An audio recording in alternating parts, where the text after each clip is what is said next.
Yo, welcome to episode 3 of the Taking the Risk podcast. I'm your host, Rich, affectionately known as DJ Rich, if you actually know me.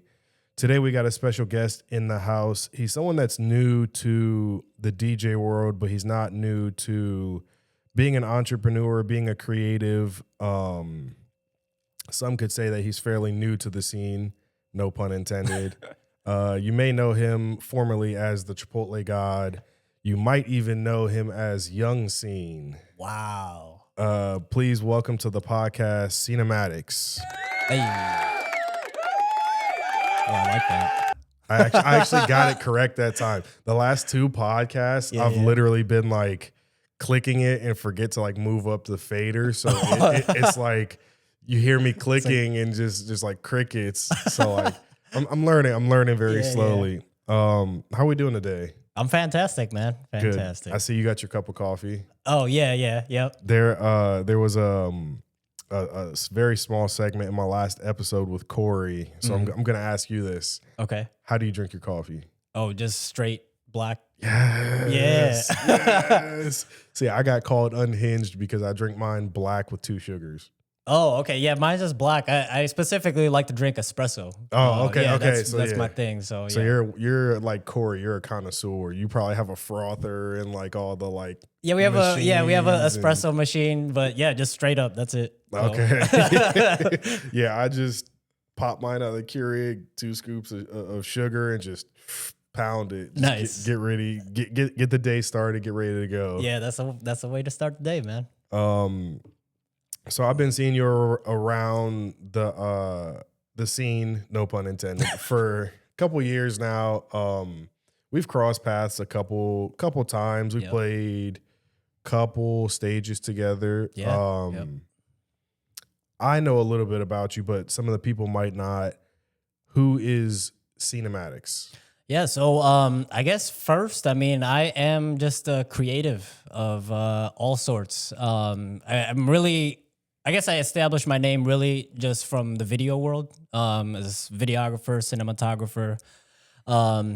Started off shooting music videos, got my name big throughout the Cleveland hip hop scene, shooting a whole bunch of music videos from working with Doughboy, MGK, Dub, a bunch of local artists as well. And been doing that now for 10 years. About to be 11, which is crazy. Man, time flies, bro. Your career is almost a teenager. Right, I know. It's crazy to think about. And and then I guess, more recently, I think like really the past 3 years or so, I've been just getting back into DJing. What made you want to do that? 'Cause that's not something, I know you had a past in it. Like I saw some really old videos, like super like VHS, grainy videos of you on actual like turntables, 1200s. Records. What made you want to get back into the music scene? So really the main thing, I was just getting so burnt out from shooting videos. It was just kind of like I was just taking everything that came my way, and I was literally about to like quit. Like I was just getting tired. Yeah. Like it's very monotonous. People like they see all the work that you're doing, but they don't actually see all the work that you're doing, and it's just like, dog, like. It takes a toll on your mental after a while to where there was points where I'm like, after COVID, I'm just like, I kind of want to take a step back. And even this year, like I'm taking a step back from weddings. Like I'm not accepting any weddings all 2026. Okay. Nice. Just because I want to like, just get a breather. Yeah. Especially like, as being like a entrepreneur and stuff. I mean, it's like, at the same time, you want to kind of stay ahead. So you're like trying to take on everything and you're like, stay ahead of the curve. And at the same time, you have to like figure out, you have to like take a break because you never know when you're going to get like your next paycheck and stuff like that. That's like starving artist lifestyle. Yeah. So, I really got back into DJing because I was getting burnt out and, I wanted to quit, so I needed to find something to do. So I needed to find like a hobby. And then I think it was like 21, 22. My wife, she bought me a DJ controller and it was history ever since. I mean, I just be, mixing at the house and stuff like that. Does she ever get tired of the 2 a.m. jam sessions Uh, on like a Tuesday night? yeah, I mean, it does. I'd have to say maybe she does, but I mean, she doesn't tell me that.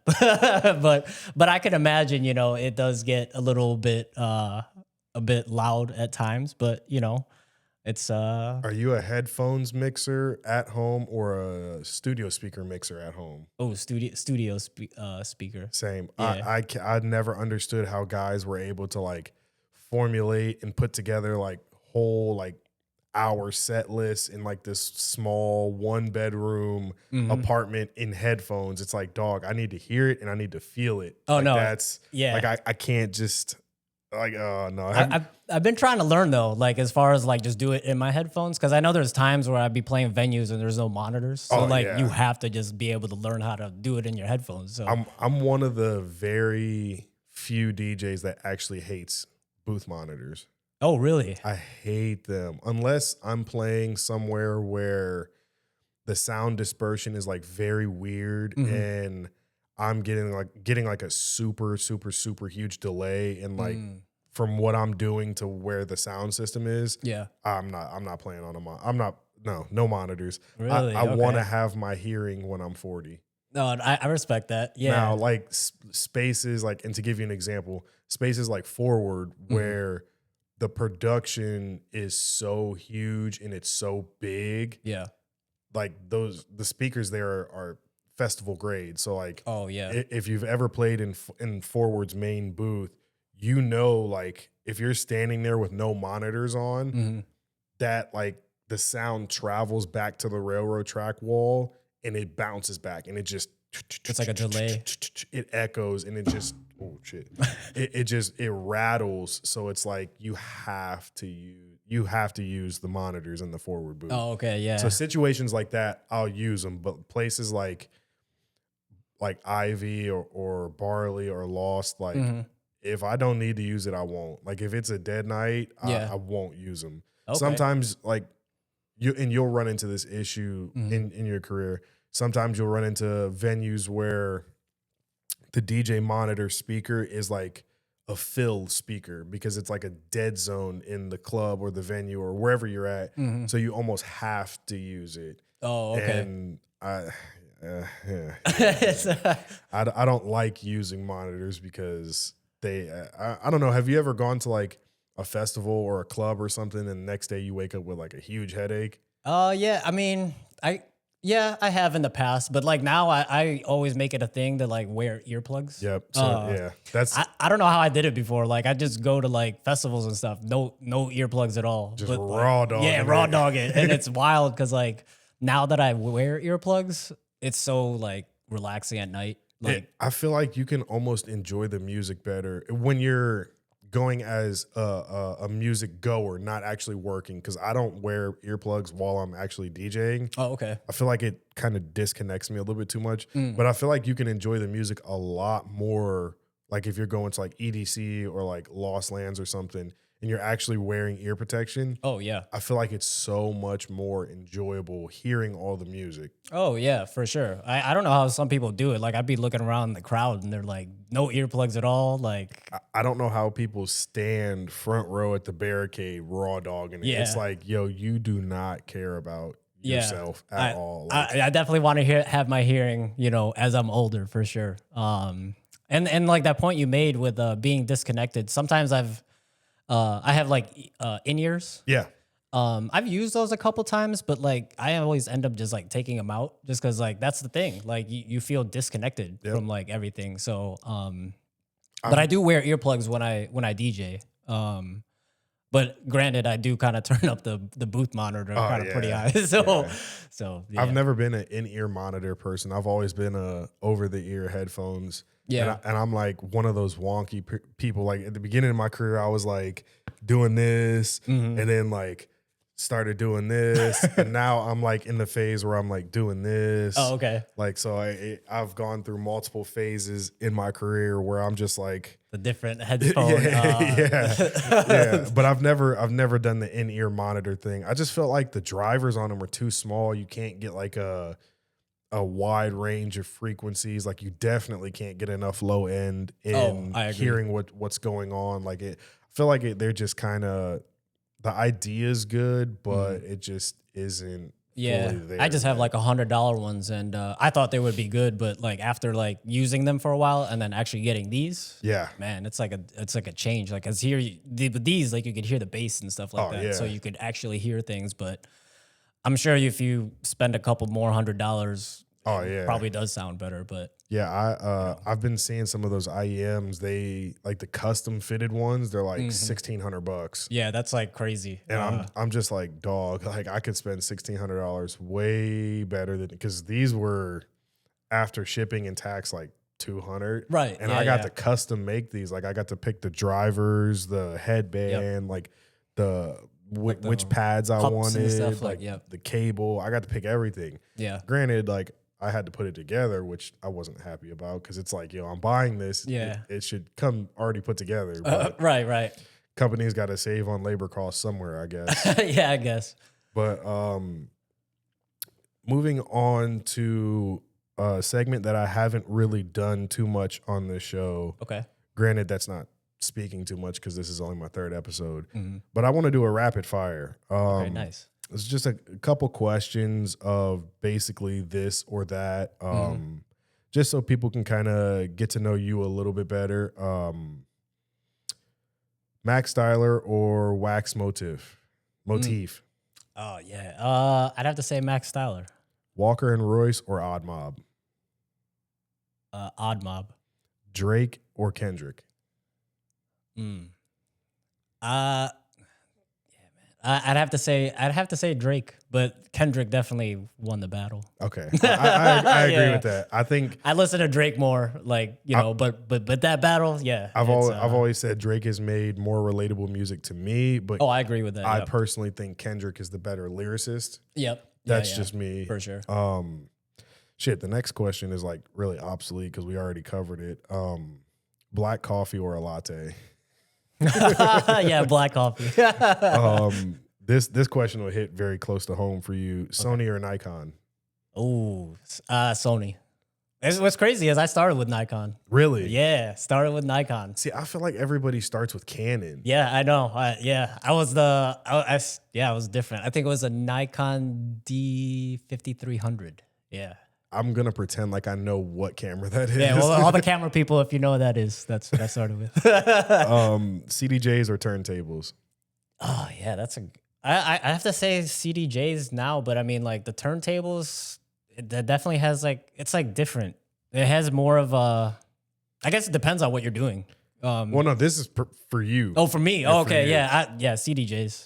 Yeah, I was gonna say like now in my career I'm CDJs, but at all of the years leading up to it, I've always been turntables. Like I like turntables the best. They're just not the most practical for me right now. Okay, yep. A lot of the clubs in our area, and then also too, a lot of the clubs that I travel and play, like they just have CDJs. Right. Nobody wants like to the standard now. Yeah, nobody wants to spend the money on servicing, calibrating, and keeping turntables in proper running order. And then Right. also too, try and find a decent pair of 1200s. Like it's almost impossible. Yeah. And it's nearly impossible to find them in a club or any type of like social setting where there's a DJ, because those turntables are 50, 60 years old at this point. I know. Dude, Like- those are like legendary. Yeah, I think they came out. I think the original 1200 came out in like 72. oh wow. Yeah, Okay. like I have a lot of personal pairs. Like I have a pair of MK2s, MK3s, and MK5Gs. Oh wow. Okay. They will never see the light of day because it's so expensive to repair them. yeah. So if anything goes wrong with them, I'm like, Yeah. SOL. Even though I never use them, they're just like one of those like DJ things, because I'm a gear hoarder. It's like sitting in their flight cases just as my trophies. Like, yeah, I got these, and Yeah. you don't. Working in the morning or working at night?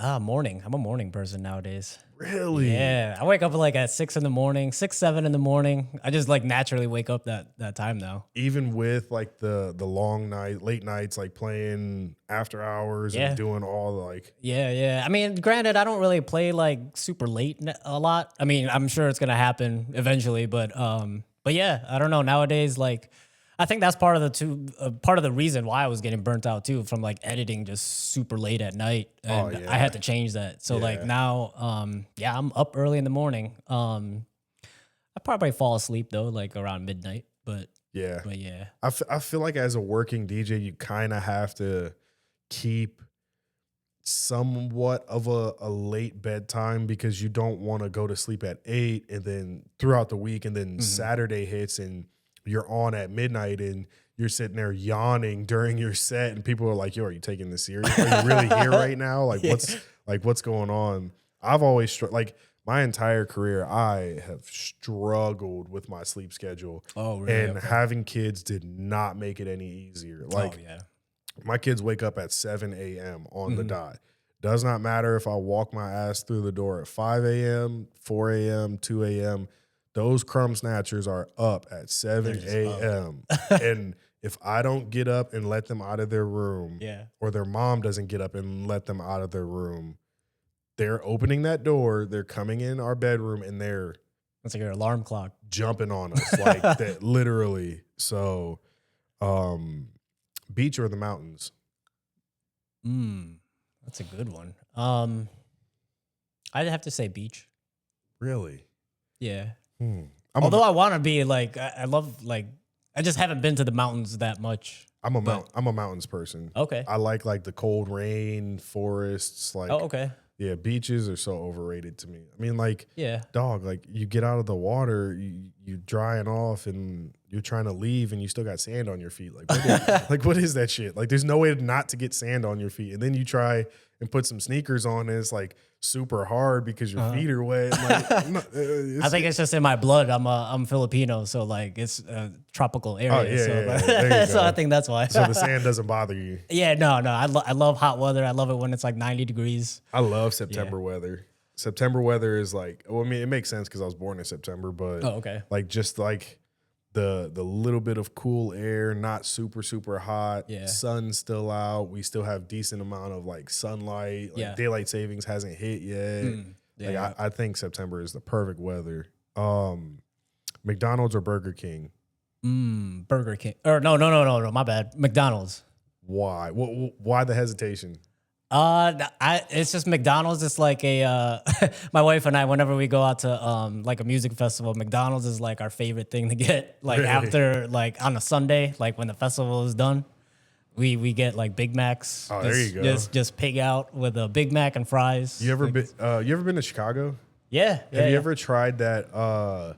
It's like an international McDonald's. It's like right downtown. I think I know which one you're talking about. They have all these sandwiches from like all across the world. They have like it'll be the weirdest shit you'll ever see. It'll be like a cheeseburger with like octopus on it from like Spain, or Oh, wow. it'll Okay. be like I don't know, whatever like the regional foods are for McDonald's in those areas, they'll feature them at the Chicago-based McDonald's that they have. I've never had it yet. I'm like really excited to try it when I go to Chicago. Yeah, next. definitely gotta try that. We go to a different one. It's on I want to say it's on Lake. It's like right by the festival, Arc Music Festival. We usually just walk there because like we usually stay at a hotel like walking distance from the festival. So we'll go there, and it's open 24 hours. So that's like Yeah. the spot. I feel like post-COVID, not many things are 24 hours anymore. I know I miss that. So we just had to take a short break because once again, for the third episode in a row, there was a fucking dump truck outside being super loud. So I'm gonna have to get their schedule and be like, yo, like, what's up? Like, can y'all not do this right now? Like, just change the day or something. I got a small office and the walls are really thin, so yeah, I'm not a fan of the dump trucks. But moving along, one of the major questions I had for you was, being in the DJ scene so young, having roots in hip hop, what made you want to jump back into the DJ realm and be strictly, and correct me if I'm wrong because I don't want to insult anybody, be strictly house and techno oriented? I guess it was kind of I'd have to say it's like I had going to my first festival, like first music festival was What was it? I want to say it was like what was it? Beyond Wonderland in California. I don't know exactly where. It was in Southern California. My cousin and his friend used I don't know if he still does, but he used to work for Insomniac. So he got us like guest list passes and stuff, like all access. So That's dope. yeah, it was sick. Like we got to take the golf cart to like skip the line and everything. It was like VIP service. That's a nice family perk. Yeah. And I was never like I never listened to that type of music at all. Yeah. And just being in that like environment was just it was dope. I didn't know the artist I was listening to at all. Yeah. But like just the energy there was just amazing. And like I would say ever since then, it just kind of started growing on me. Yeah. And like back then I grew up on hip hop. I thought electronic music was just like noise. Yeah. Like I didn't understand it at all. I still think some of it is just noise. But Hey, I respect it. But yeah, I don't know. It just eventually it just kind of grew on me, and just hearing all the different styles and stuff, and eventually I kind of gravitated towards like the house music, techno music, and yeah, now it's like all I listen to really. yeah. And I mean, it's definitely great for a workout playlist. oh yeah, definitely. I bet your workout playlist is literally top tier. Yeah, it's pretty good. But honestly, like sometimes my workout playlist, I'll be just listening to podcast. Oh, really? Yeah. I don't know what it is. Like I just like listening to people talk. So are you going to listen to this podcast when it releases? Yeah. What's funny is I listened to I think the first episode that you had. With Smooth. Yeah. Oh, you actually listened to it? Yeah, I listened to the So full you thing. were one of the 30 listeners. Yeah. Yep, Dope. yeah. I appreciate that. Thank you. But yeah, like that's but yeah, like I said, eventually it just grew on me, and I think it's just kind of like that love for it. I just started like, I guess studying the music more and just kind of like learning what like songs they were, and then just started like mixing stuff on my own, and I'd start following like, electronic DJs, and just kind of like, I guess like replicating what they would do. And it would just be like, hey, I'm gonna try this, and yeah, I just started growing the love for it. Out of all of the electronic music, house, techno, tech house, progressive house, big room, festival, like out of all of the genres and subgenres, what is your favorite? I would have to say, yeah, it's tough because like even me, like nowadays, I'm still kind of like learning all the subgenres. So like, there's so many. So like a lot of the people who are like very like, I guess like the genre snobs and stuff like that, I probably will get it wrong. But like, I just kind of like generally, just house and techno. But like, if I was to pick between the two, I would have to say techno is like my favorite, just because it's like more like high energy. And I don't know, it just gets me moving more. That makes a lot of sense. See, I'm not a person that's like trying to be like trying to move around a bunch. I'm like, if you know me in real life, like I'm a very nonchalant, slow moving. Like I'm not gonna run for anybody. Like I'm not gonna speed talk for anybody. I like bass house and I like tech house. Those are like my favorite go-tos. Like if I'm gonna listen to house, mind you, I don't listen to music outside of DJing. Oh, okay. If I'm gonna listen to house music outside tech house or bass house, like that's literally, I don't know what it is. It's just something about like maybe it's stuff with words. Well, no, see, like, I'm more of an instrumental listener. So like I do listen to things with words. Yeah. But I've always focused more on the beat selection and the instrumentals, and like I don't know what it is. I just like a really like tight kick. Yeah. Some instances I like a really thick fat kick, really thick fat 808s, like the like really gritty like synths, and like I don't know. That's just it for me. I'm just if it can make me make a stank face, like the yeah, the that's little what I bass want face. to. That's bass face. The bass face. Thank you. That's what I want to listen to. So those are like my go tos outside of. Yeah, I listen to it all too. I mean, like I guess it just depends on the mood, really. But I can't listen to like that stutter house shit. oh, like I'm trying to think of like a stutter house like track, but I don't want to. There's one person, and I don't want to say his name because I'm going to be opening up a show for him coming here soon. oh, okay, But it's just like that, like 138, like I don't know how to explain it without saying this person's name. It's just like that 138, like the Notions. I mean the Days, the Notion remix, stuff like that. Oh, I think I know it. I think I know that song you're Like talking that. about. Like, Yeah. I just it's not for Just me. not, yeah. And then like there's another subgenre of it where it's like really low energy, really like melodic, and just like one word stutters the whole song. And I'm just like, Oh, okay, yeah. I can't. It's almost like, Afro house meets like big room EDM. It's like, Okay. and I know that's a weird correlation to like put together, and you're like, yo, those don't mix. That doesn't make sense. That's my point. The music does not make sense to me. Like there's there's a realm for every style of music, but to me, To you, it's just not for you. like keep that shit on TikTok. Bro. Like keep that shit on TikTok. It's just, it doesn't have a space for me because it's like I'm listening to a song. If I don't already know the song, I'm listening to it and I'm trying to visualize where and how I'm going to play this. Okay, that makes sense. If I can't visualize where and how, I'm number one, not going to download it. And number two, I'm not going to commit it to memory because it's like, I have no use for this. No, I feel that. And that's how I feel about all that like stutter shit. It's just like, dog, like.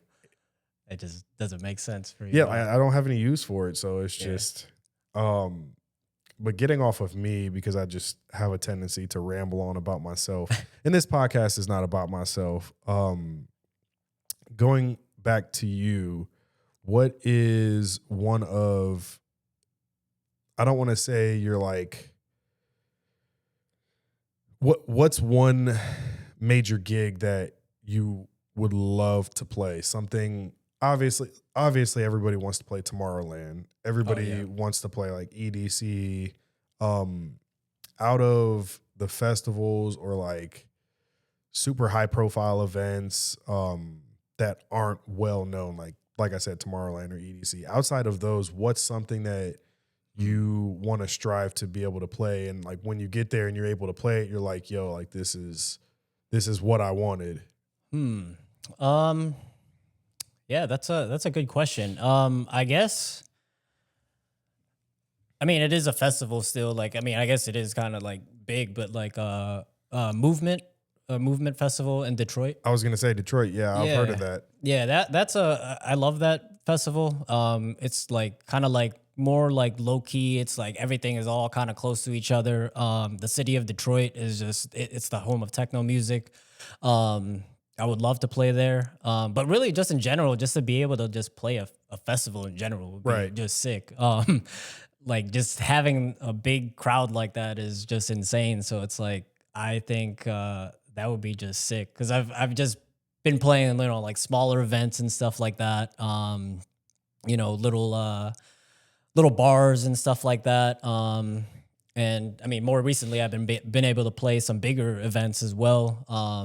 Like with Midwest Clubhouse, they've been putting on some amazing events, and just being able to play at a I guess level like that is just I'm thankful. In front of a crowd that's like 500-600 plus. It's insane. So like, what are the differences you see between playing for rooms that are 100 people and under, and crowds in rooms that are 400, 500, 600 people and plus? I would have to say it's definitely a lot more nerve wracking. Like I definitely am way more nervous when there's like a way bigger crowd. Really? I'm the complete opposite. Oh, really? Yeah, I'm the complete opposite. Yeah, I don't know. It's like just having all those people and it's like eyes on you. I'm like, oh shit, like See, it's crazy. I'm the complete opposite because I'm one of those DJs where it's like the further I am from the crowd, the bigger the crowd is, essentially means that I'm further away from them. Yeah. I have a less likely chance of somebody coming up with a dumbass phone like, "Hey, play this."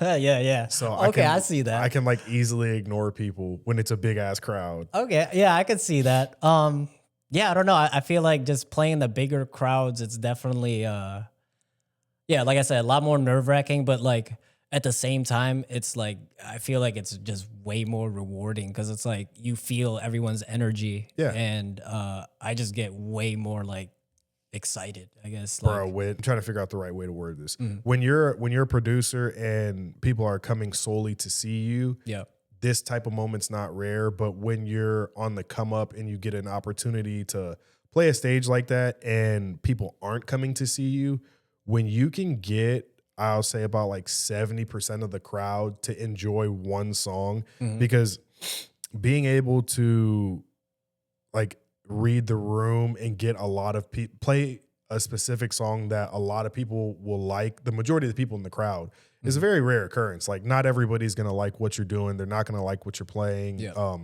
That's just a fact of playing in front of big crowds. Oh, for sure. But if you, as a up and coming person, like if you can play a record where 70% of the crowd likes it, mm-hmm. oh my God, like it's one of the best feelings in the world, but you're going to be so uncomfortable and you're borderline going to be scared for your life. Yeah, The ground moves. oh yeah, Like the ground shakes. Oh, like I was playing MGK Day earlier this year. mm-hmm.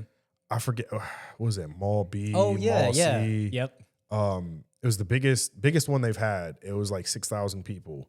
Yeah, like that's like a place I would want to play too. Like it's just like big. Dog. I played. It was very shortly after Ozzy Osbourne died, and I played a big festival EDM remix to Crazy Train.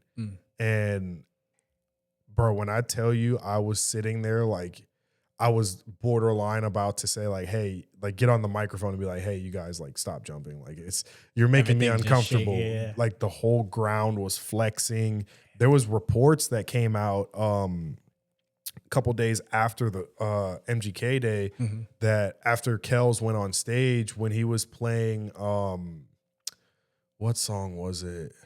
Till I Die. When he was performing Till I Die, the whole ground was like completely flexing. Oh, like wow. it was like really, really bad to where like the police felt it. Like it was big enough to where the news picked the story up. Damn. And that's not a bad thing. Don't get me wrong. Like that's dope. Like Yeah. as an artist, your music has that effect on people to where it's like Yeah. you're essentially moving mountains. Yeah. Yeah. So to speak. Like that's crazy. Like is that I know we talked on the side earlier. Is that something you would like to see, like when you expand your career? You talked about you wanted to start producing and you wanted to start exploring other avenues of DJing. I keep hitting this damn thing. See, I can take it off. Boom. There you go. Problem solved. Kobe. Is that something that obviously you want to see your music do well, but do you want to see like crowds go stupid, or do you want to have more of the effect of like Space Miami where everybody's like just left, right, just going crazy? Like what effect do you want your music to have on people? Yeah, I guess just a mixture of both, really. I mean, it's just amazing to just see people just move, being able to just play something and like people are just enjoying it. Just like these like past couple of shows that I played. Just when I'm up there and I just see just people moving, I'm like, it just gives me just like an extra boost of energy, and it's like, wow, like that is just insane. DJing is an energy exchange. Like I've said that for the past 5 years. Like you give me energy, I give you energy. Like it's a two-way street here. Yeah. No, for sure. I would love to, be able to experience that and yeah, just be able to have that, I guess, power to just be able to make people move is really just the goal. I haven't produced too much of my own original music, but I have made a couple completely original remixes to like popular songs. Oh, dope. Like Get Low. I made a house remix to that, and there is definitely a sense of accomplishment, and there is like a new dopamine hit when you're playing something that you sweated in the studio to make and you're stressing over, and you play it and it's received well by the crowds in front of you. It's like an all time, like it's like an out of body experience. You're like, you feel so validated. You're like, yo, like, okay, cool. Like, like I did that. I'm not complete dog shit. Like what I'm doing means something. So I hope you get that experience. I'm excited to hear music from you. Like I always say, like, everybody's music is a very deep reflection on them as a person, that moment in their life when they're making it, and then also too just your personal flair, your style, your taste. Like I'm always wanting to see everybody's like true self in a sense. And it's like a way of expression, you know. 100%. Yeah, for sure. That's like the beautiful thing about it. That's art for you. Yeah. So like I'm very excited to hear whatever you come out with. Just that's the goal, you know what I mean? Like this coming year is I definitely want to take the time to start producing more stuff. I'm learning how to use like Ableton and stuff like that. I've like produced I don't know, I think there's like 3 tracks. I mean, they're not great, but you know, I'm learning, you know what I mean? So I listened to them. They're solid. Thank you. They're solid. I've listened to them, and for what it is, like I know I'm not like Insomniac Records A&R CEO, but no, they're solid. I like them. Thank you. Moving on to our discussion, moving on in our discussion, I got to learn how to formulate like my like bridges or my transition segues. Like I got to learn how to formulate those. But moving on, we talked earlier about how you like working in the morning a little bit better than you do at night. And you kind of shifted from working a night schedule to being more morning oriented. How is it with, because I know you that with alongside DJing, you're still maintaining your videography, and do you do photography as well? I'll do it every now and then, but video is the main thing. Yeah, you're still maintaining your videography company and like production and all that. How hard have you found it to balance both of those things, DJing and your company? I feel like it's been a good balance, actually. I feel like now that I am doing both, I feel like I am more fresh now when it comes to like doing videos, because like now I'm not like so immersed on just focusing on video stuff. So I think that's like the main thing. So yeah, just having that balance now, it's like now I have something else to do to like take my mind off of a long day of editing. Like I can just go play some music, do a little mix at the house or something like that, you know. Multiple hours of editing gets very mind numbing. Oh, for sure. Yeah. I've learned it all too well with this podcast. We're 3 episodes in, and each episode takes me about 6 to 8 hours of editing. It takes time. Like, a lot of people don't know that too. Like, you know, we'll do a shoot, you know, a shoot, let's say, you know, it takes like 4 hours, but like most people think, oh yeah, you just did the shoot. Now all you have to do is import and that's it. No, you know that's what I mean? not it. There's like double the amount of work that you have to do, go through and like get all the good takes and stuff like that, you know, color correct things and fix audio. There's so much more to it that a lot of people don't see. So it's like, and then one of the biggest things that I've learned personally is like, if you can do as many takes as you want, but if those takes aren't what you wanted, there's no way for you to recreate that video. So then you're sitting there trying to like create lemonade out of shit. Like you don't have what you need to make the product you want. So it's like you have to find creative ways to rework the content that you do have. That's something I had to like learn. That's why I bought a second camera very quickly, because I'm like, one camera for both of us, like that doesn't work. So I had to like start figuring stuff out. And I'm just like tapping my big toe in the pond of editing, and I'm cool. Like I'm so cool. I'm so ready for them to come out with like some type of AI tool that just is you upload your raw footage and it just does it all. Like it just does it. Yeah. It'll put the long form YouTube video together. It'll edit it, captions, all that, and then it'll spit you out 10 clips. Yeah. And there is actually something like that. Opus Clip. Yeah. I've never really used it, so I don't really know how like well it works. But I know some people do use it, and I tried it for the first time on my last episode with Corey. Yeah. I didn't end up using it because it takes so fucking long for the footage to upload. Like, oh, okay, that makes sense. So I shoot in 4K. I don't know all the details. You would probably know better than me, but Sony cameras, 4K. The file for like an hour and a half podcast, the video file is like 38 gigs. Oh yeah. For me to upload it, it took like 7 hours for 10% to Opus Clip. And mind you, like I have a pretty beefy studio computer, so it wasn't like it's not like it's the computer and I have 1 gig internet, so it's like okay, yeah. My up and down is it should be pretty decent. Yeah, it's bro. Decent speed. But 7 hours for 10%. Damn.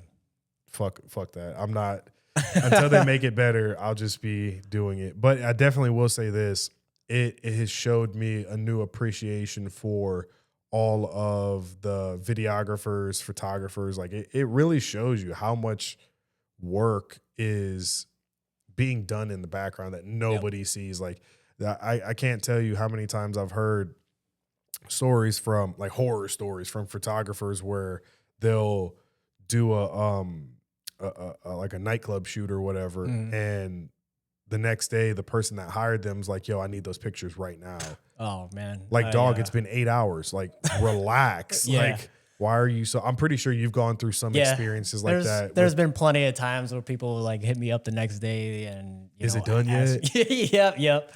Or just, and then constantly ask like the next day, like, but like you just gotta wait. Yeah, like trust the creative process. Right, exactly. Something I always tell everybody when it comes to like artistry and like pricing and time frames and everything is like, look, if you reached out to this person because you saw what they were doing and you liked it, it's not Burger King. You can't have it your way. You can't tell them how much you're going to pay them. You can't tell them how quickly they need to get it done. You like their end result. Don't try and change their process. Right. So no, I agree with that. I think a big thing too, though, is like, just communication. I feel like a lot of things can be, I guess, resolved with communication, as far as like, deadlines and like what people expect. So like whenever I, end up booking a shoot and stuff, I try and get as much info and like set deadlines and stuff like that. So that way we're both on the same page on what is expected. So, right. But it's a learning process because I know before I wouldn't do that and stuff. So, but yeah, it's just part of the game. I'm one of those people, and Smoove has been getting on me for years about this, but it's always worked for me. Like when he would book me for a wedding, we would have like a clear outline for the couples of like, a timeline of meeting to get all the information down. And like, depending on how long they book in advance, most times it's a year in advance. Couples would book. We meet at the 1 year mark for our first like consultation, see if you want to book with us, blah, blah, blah. Say for instance, you do want to book with us, you do want me for your wedding. So we get all the back end stuff done, and then we start the proper planning. We have our 1 year meeting where we like kind of sit down, go over your vision for your wedding. And then our next meeting isn't until 6 months. Okay. Yep. And then after 6 months, it's the 3 month mark, 1 month, and then 2 weeks. I personally don't see the point of meeting that much. I'm a very, I don't know the way to describe it. I'm a very like, I'm a very swift person in the head. It doesn't take me long to understand what you want, but it took me a long time to understand like the meeting. It's not for me. It's not for me to get information from them. The meeting is to make them feel good. The meeting is to make them feel secure. And as a client with a vendor like myself, like, hey, this guy cares. He's on it. He's on his P's and Q's. meeting that frequently, it's never about just getting the song selections. It's just about letting the couples express themselves. Yeah. Well, clients essentially, because Right. that could go for corporate stuff too, Yeah. not just weddings. Yeah, that makes sense. I mean, because like you kind of want to build that trust. Yeah. You want them to build the trust in you. So it's like, plus sometimes things change. So I could understand like meeting that many times because Right. who knows, they might want to change the song like Yeah. last minute or something like that. So yeah, I totally get it. Because that can really apply to for the video stuff because like I'll film weddings and whatnot, and at first I kind of like to get an idea of like how the timeline of their day is gonna go, so I Yeah. know what exactly I'm coming into. So like if they want their first look filmed and stuff like that, like just like little like details and stuff. So yeah, I definitely understand, the meetings and stuff. And sometimes, the meeting may not even involve anything. They'll be like, Yeah. oh yeah, you know what, we're good. Let's just go So, get a cup of coffee yeah, and just yeah. shoot the So, shit. but yeah, I think that's a big thing is just like communication because it'll just build trust, So There's a meme that's been floating around for all of like the entertainment industry for about like 5 years now, and it says it has like two dialogues basically in the meme. The top one is $500 client. I just hope you know the investment that we're making into each other. Blah blah blah blah blah. This and that. Like I really need you on your A game. And then the bottom dialogue is $50,000 client. Wire sent. Have you Oh ever yeah, I've experienced seen something that. like Yeah, that? I've seen that. Yeah, for sure. Yeah, I can definitely say that is true. Yeah. I think it's wholeheartedly true. I've Yeah. personally experienced that so many times. Yeah, it happens. I mean, granted, there are some, higher paying clients as well who are very, particular in things, but yeah, a lot of the times though, it's like the lower paying clients and stuff. They're very Nitpicky. yeah, nitpicky is Yeah. the word. Yeah, yeah. I But mean, I get it. You want to get yeah. the most bang for your buck, but it goes back to what I said earlier about like you're coming to this person for their skill, their talent, Yep. what they're doing, their work that you saw. Like, just let Yeah. them do their fucking job. Let Right, let, yeah, exactly, let yeah. them do the same thing that they've been doing to create the product that you like so much that has Right. made you come to them. Exactly, because like they booked you for Yeah. for a reason. Yeah. You know what I mean. So you got to put your trust into them. But I get it at times.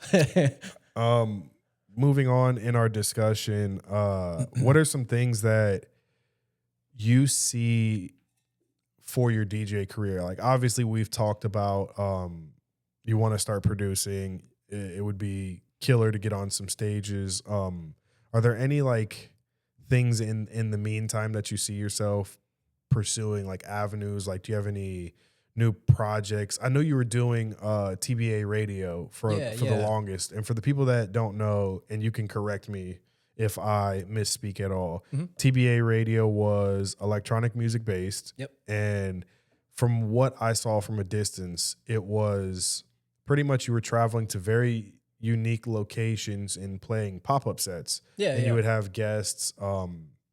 Do you plan on doing anything more with that in the future, taking it a little bit further? Yeah, I guess really kind of way it started was just blending the two things that I just love doing was just DJing and just filming stuff.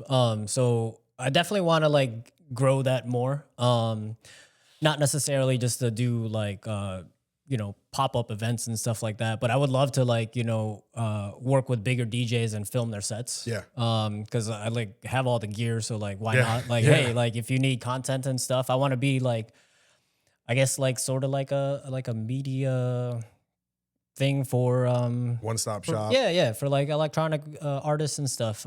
So yeah, like I was kind of growing that as far as having guest DJs come on, because I didn't want to just make it just me. Yeah. So I just want to give people a platform really to just kind of showcase what they do, because essentially that's just what I was doing myself. When I was starting, like you said, I was just going out to like random places throughout the city and just playing. I mean, it would just be like me most of the time. Yeah, You know a what I mean? pop-up. Yeah, literal pop-up. Just literal pop up. Got a cool like scenery in the background, and that's just kind of like how it grew. And then people would be like, oh, like can you film me and stuff like that? Like, let me do one. And yeah, that's just kind of like how I started getting some more people on, and Yeah, eventually I do want to keep that going.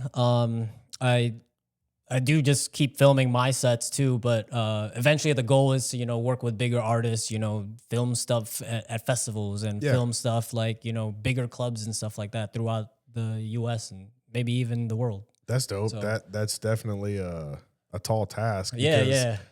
every something I've noticed in the entertainment industry, whether it be DJing, music producing, videography, everybody always has a friend once they blow up that's like, yeah, I'll do it for free. Yeah, yeah. So to actually like try and get in those rooms and work with those people, I've found it very challenging. Like Mhm. there's just always somebody willing to do something for nothing. Yeah, And I'm yeah. just not in that space. Um, with you being so deeply, and I consider you very deeply rooted in the Cleveland dance scene. With you being so deeply rooted, have you seen any huge growth or changes in the past couple years?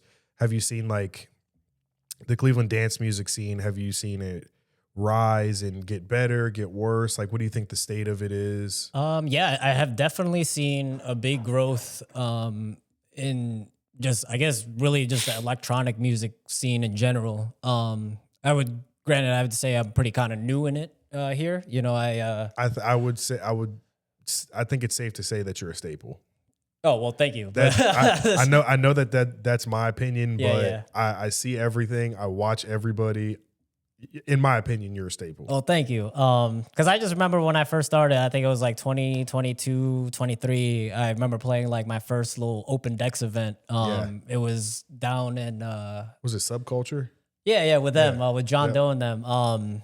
It was at Temple Live. Like they used to do it down in the basement. That was like my first kind of like experience with like electronic music and stuff. And I was playing like house music, and a lot of the guys were playing like dubstep, more bass heavy music. So like since then, I feel like house music has just been growing Yeah. more, which is actually really cool. And like I love seeing more dance music growing here. And then also like I feel like just the pop up culture as well has been just growing like Oh crazy as yeah. well. I remember. I think it was like the first one that I ever did was with like Lunar Underground. We played at Bites Cafe down by the pier. I don't know if you ever Yes. been there. Yes. Yeah, Yeah. yeah. Yeah. So I can't. Who was it that he had on like a tank top with a fucking apron on? Who was? Adam. Yes, it was Adam. Yeah, It was yeah, Adam. yeah. I don't know why I couldn't think of who it was. I couldn't put Yeah. a face. I just remember like him behind you, like jumping, Yeah. and Oh, there was a man. clip of you playing waiting Jennifer Lopez waiting for tonight. Yeah, yeah, I yeah. think it was the Fisher remix, maybe. No, I think I just played the original actually. Oh, Yeah, really? yeah. So I just dropped the original, but like I mixed it in and stuff like that. And yeah, I feel like ever since then, the pop up culture has like been just growing, and now everyone's doing it, Oh yeah, like which is dope. And yeah, big shout out to him. Big shout out to like Lunar Underground for like really putting that on, because like I remember him hitting me up, and because I was dropping, like the sets in just random places and stuff like Yeah. that. So he had to DM me, and he's like, I think he showed me a video. It was like someone was DJing at like a McDonald's or like a fast food place. oh yeah. I think that video was in like Germany or something. Yeah, something like that. And he's like, "Can we do this?" It was a Waffle House. It was a Waffle House. Oh, That's okay, what okay. that's what it was. Yeah, he's like, "Oh, can we do this?" And I'm like thinking in my head, like it was like crazy. And I was like, "Sure, but like, can we just like make sure there's no drinks like Yeah. flying around and stuff like that?" Because Right. I was bringing my gear and stuff. And $50,000 worth of camera equipment. yeah, a camera DJ equipment, the decks and controller, stuff like that. And I remember it was like probably like the week of. I was like so slammed on like video work and stuff, and I was like, dang, like, is there a way we can kind of like do this like another time? Like, I'm just so like busy. And he's like, no, man, we got to do it. We got to do it this week. Ended up doing it, and it was probably the best thing that has ever like happened. I was like, holy shit, like this is just so much fun. I'm glad that this just happened, and I'm just glad you just made me do this. So Bro, one thing from the video I saw you post that like echoes in my head, and it really speaks to how much you enjoy playing dance music. there was a moment when you were playing Waiting for Tonight.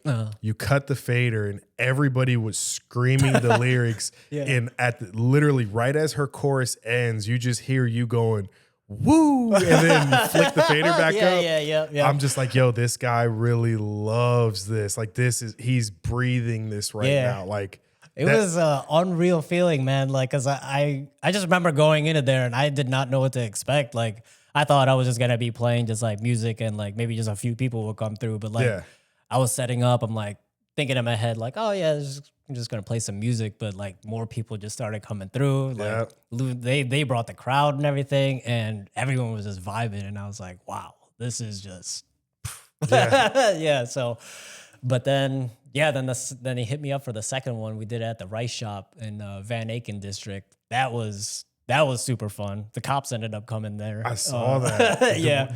Did you like repurpose video footage, or did they like actually like what happened? So I guess maybe I don't know if there's like apartment buildings like right by there. So I guess they called for like noise complaint. And I was playing like, I don't know what song I was playing, but my buddy Aaron and I think somebody else was like, oh, the cops are here. I had no idea because like I'm like this way. You're in the zone. I'm in the zone and I'm just playing and like eventually the cop comes in like, you got to shut off the music, blah, blah, blah. Adam ended up talking to him and they let us keep going because we just closed the door and they just let us keep partying after that. So you gotta love it. Yeah, I was like, that was just an epic moment from there. And it was just growing ever since. And I think it was that. Well, no, it was Bites Cafe and then also the Rice Shop, DJ Lovers Club, Instagram. They ended up picking that up and they posted it on their page. And that's kind of like how I guess I kind of grew my name more. Wow. If you guys knew what just happened, you would laugh. But we just had to take a short intermission because my cameras died because I'm not a camera person. But we are back. One thing, getting back into the episode, I wanted to talk about. You were touching earlier on the pop-up culture being very, very prevalent in Cleveland now, and I think I think it's starting to get big all across the country. Like 100%. You see a lot of the parties, but more specifically in Cleveland, you see parties like Sunsets with Bobby and big shout out to them. Eric Borlini, Good Tastes with AJ, and I'm starting to see. It's considered a pop-up party, but I don't know the way how I could call it something bigger because I feel like a pop-up party is more so like 200, 300 people. Yeah. Midwest Clubhouse is like 1,000. I would say it's like more of like a show type thing. A pop-up concert. Essentially, because the production's there too. It's not just like the production they have is crazy. It's not just 2 subs and 2 tops or like a gig bar for lighting or a couple lasers. Like it's a full on production. Like, walk me through a little bit about what's going on with Midwest Clubhouse. Yeah. Big shout out to Midwest Clubhouse. Ish kind of put me on really. Big shout out to him. He's kind of like the mastermind on putting all this together. It's funny how we met too, because I think I had played it was actually it's a pop-up at Green Goat. The coffee series. Yeah, the coffee series. Yeah, I ended up playing that and he was there in the crowd and I remember I had played and this was the first time I ever met him and he complimented my set. He's like, "Oh man, you had like amazing transitions, blah blah blah." And like I think ever since then, he kind of like started putting me on to other events. He put me on to playing at Forward a couple times. And then, he's been putting me on to these bigger events with Midwest Clubhouse. So he had me play the Planetarium show. He had me play the Halloween Warehouse event. And then this last one at Majestic Hall, which was pretty dope. And then, we got this big one New Year's Eve coming. So that's going to be pretty sick. I don't think the location has dropped yet, has it? No, I don't. Yeah, I think they're gonna. We can't say where it's gonna be at. But, we definitely know that the production will be there. Yeah. Some of the clips I've been seeing from it, it's just like crazy laser shows, crazy like strobe lights. Yep. Even the last show, I think there was like CO2 cannons and all Yeah, that. yeah. I know it's I believe it's doing the Like sound. Oh, So okay, okay. I know the sound is proper if they're bringing him in to do it. Yeah, the sound is amazing. So that's the big thing. I feel like sound and like lighting is like really what makes it. For Oh sure. yeah, Yeah. I think. Well, I mean, it's a music show. So, Yeah, you're true. like, I'm not trying to say that to like be funny, but like, yeah, the sound is the very most important thing. Right. Yeah. Uh, moving into my next question, what is how do I word this? What is the nicest venue sound system you've played on? Mm. Wow, that's a It's a really weird question, but I have a theory, and I'm gonna explain my theory after you answer. that's a good question. I guess whoever was doing the sound at the planetarium, that sounded amazing. I'm not sure who was running that sound. The Midwest Yeah, it was Clubhouse a Midwest Planetarium. Clubhouse. Yeah, Midwest Clubhouse I think that was. Planetarium. I Oh, believe that was. really? Yeah, Okay. I believe that they've been using all of their. Because it was like the setup, it looked kind of different than the last couple shows I had played with them. So I'm not sure if it was someone different or it might be his same stuff. But I would have to say that. I feel like I might be missing one, but yeah, as far as I can remember, I think that might be the best sounding. I would have to say. So Yeah. my theory. The reason why I asked that question is my theory is outside of major scaled, like major, huge nightclubs and Mm-hmm. like day club outdoor venues, like Forward. Outside of those, I feel like you almost find a better sound system at a pop up show. Oh yeah, Sadly enough, like the smaller clubs, bars, all like they just don't allot money for a sound system. yeah, And I think it's kind of counterproductive because the music is why people are buying drinks, buying tables, doing whatever they're doing, coming. The yeah, music is the entertainment, and you're yeah. cheaping out on that area. It's just kind of like if these pop-up parties and these pop-up shows can invest in a good sound system, like why don't you guys? Yeah. Oh, actually, I would have to say, Ivy to me just sounds really good. Yeah, Yeah, Ivy I don't does know. sound really I good. feel like they've upgraded their sound. So I don't know They- if it's always been the same, but I mean, I haven't really played there that much. But yeah, I don't know. I like their sound. There is another spot that I keep hearing about. I've never been to it, and apparently they have like the best sound system from what I've been hearing. It's a place called Zhang's.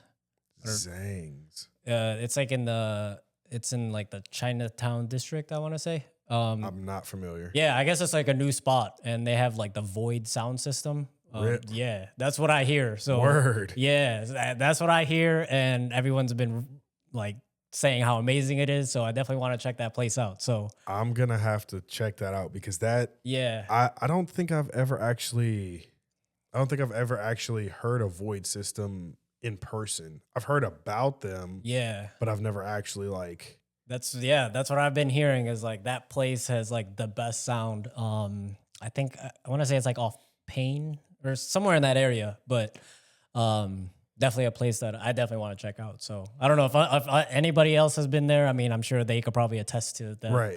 So Yeah, I the places I've been playing lately, I've been playing on a lot of RCF sound systems, Okay, yeah. DB Technologies, L Acoustics.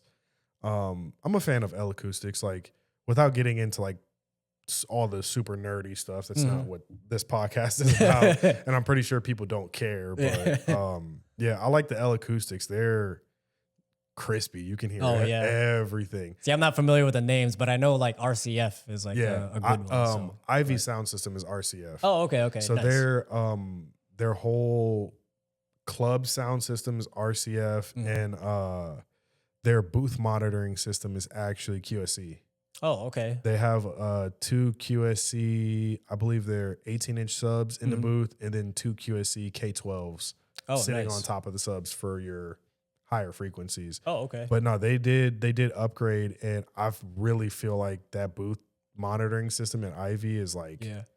it's top tier. Solid, yeah. It's pretty much the same thing that the booth monitoring system is at Forward. Because Forward has, like, on the main stage side, it has, I think they're 18-inch subs. They might be bigger than 18s, but they're two right under the booth, and then you got two line array tops right there. Like, it's all built into the booth, and like it's nice. Yeah, it's crazy. Oh, there's another spot that now I think of. Crowbar. Actually has really good sound in my opinion. So I don't know what they use, but to me it sounds amazing in there. I've never been to Crowbar, but I heard the guy that owns Crowbar used to be like an audio tech or something. Yeah, Jared. Yeah, so shout out to Jared. That would make a lot of sense. That they have they have really good sound. Because I remember the first time going in there, I'm like, you could feel the bass. I was like, oh shit, I feel like I'm like at a festival. It sounds really good. Yeah, bass in your face. Yeah. Being so, I don't want to say early on in your career, but being in the infancy of your resurgence into the DJ world, you've had a little bit of success with the travel game, like travel gigs and whatnot. I've seen you travel to Columbus and you've played a couple times. Yeah. Have you gone anywhere else? Yeah, I've been playing in Columbus a few times. I guess one just random gig that just happened. I played in Hawaii, so like that was really sick. Why did I not see anything about this? No, it was like an open decks event, and I was out in Hawaii. I think it was in April. Just out there for vacation with fam, my wife, and then her brother, and then his wife. We were just out there for like 10 days. Amazing, by the way, and. I had a friend on Instagram who saw I was out there, and he's like, "Hey, you should hit up this guy. They do like open decks events. I think it was on a Wednesday." So I just shot him a message, and they had like openings and stuff. So I got to play for like 30 minutes in Hawaii. So I was like, "Where was it? Was it obviously Hawaii? But was it like a beach, a club?" Yeah, it was a club. It was called. Oh my god, what is it called? I want to say it was. Let me guess. It was called Aloha. No. I think the group was called Centered, but I think it was called. Dang, I can't think of the club name. But it was in Honolulu. It was like in like the downtown, maybe like Chinatown area. Cool little venue. But yeah, I got to play for like 30 minutes, which was dope. So I got to connect with some DJs out there. That's dope. Yeah, just having that opportunity to just play somewhere else, and like it was cool because like they like gave me like a kind of like a prime slot where people were there because they're like, oh, you're from out of town, like let's do this. Yeah, well, you could wait to play or whatever, and yeah, that was like real cool. But other than that, I don't think I've really like kind of played elsewhere. I would definitely love to like play like somewhere out of state again. But yeah, even just playing in like Columbus is just really cool. It's just like a different like scenery, different crowd and stuff like that. So anywhere really, because it's crazy because like this whole DJ thing, I never really kind of expected to kind of blow up like this. Yeah, so I'm side quest unlocked. Yeah. So I'm just kind of like taking it as it goes. Obviously, the goal is to become the biggest and like play some amazing events. We the best. Play some amazing events like that, and yeah, I'm just trying to see where it takes me this coming year. I'd love to like play like on the main area of Forward. Hopefully that happens this coming year. I think it will. But yeah, we'll see how things go. Yeah, I'm just taking it and just going along for the ride. That's what it is. That's good. I always say just being present in the time right now is always the best thing. Like trying to plan and do as much as you can. Like that's always great, but being present here now and being along for the ride can do a lot more for your journey than people actually understand. Like it's good to plan, but winging it, everything is so much more organic. Everything feels less robotic, like as Yeah. we talked about earlier. Yeah. So no, I think you're going about it the right way. It'll definitely come in time. Like Yeah. before I had my kids, I was doing the travel thing and all that. And obviously, like I took a break. I wanted to be around for the kids, and I'm gonna start picking up some travel gigs now that they're a little bit older. But all that stuff, it just, in my opinion, it just comes with time and networking. Like your name will get out there. It'll travel to where it needs to travel, and Yeah. I'm a big believer in things don't happen for you when you want them to. Things happen for you when you're ready. Oh, exactly. I feel like, just kind of going off of that, it's like everybody has their own timeline of success. You know what I mean? Yeah, because I feel like if I was like doing what I'm doing now back then, I definitely wouldn't be where I'm at now. So it's like everything happens for a reason. You know what I mean? So 100%. yeah. So and the networking thing, man. It's like I think you had said it. You said it on your first one, like as far as like you just got to be there. You know what I mean? If you're Shake out of hands, sight, you're out of mind. Exactly. Because I can't. I even get the DMs now, like, oh, can you put me on to this? And I've never met them. They so it's like Punk ass frat boys. So I get it, man. It's like you just got to be there. Shake some hands, show your face, and just be present. Yeah, it's a big thing. Yeah. Well, with that wraps up episode 3 of the Taking the Risk podcast. I don't mean to abruptly cut you off, but No, you're good. I know you're a busy man, multiple businesses. I don't want to take up too much of your time. I appreciate you for making the drive and sharing part of your story with us. Where can people find you on social media? So Sceneamatix, Sceneamatix. That's just like my DJ page, personal page. And then same thing for like my video stuff, just sceneamatix.mov. That's where I'll just like post like all video stuff. But yeah, that's where you can find me. Mainly Instagram. I mean, I have a TikTok too, but I don't really use that. I just post stuff on I'm there. too That's old about for the it. TikTok. The TikTok. I'm too old for it. I need to hire one of my like little cousins or something to be like, hey, here's the content. You just be a social media connoisseur and you post it and do all that crap. Yeah, I just post the clips on there, which is and like I think I'm about to reach 1,000 followers, which is crazy. Oh, that's dope. But I think I have like 80 followers on TikTok because I just don't do anything. Yeah. But hey, we all start somewhere, I guess, But that has been episode 3 of the Taking the Risk podcast. Rich and Sceneamatix signing off. Peace. Oh, wait. You got to do the woo. Woo! There we go. Cut.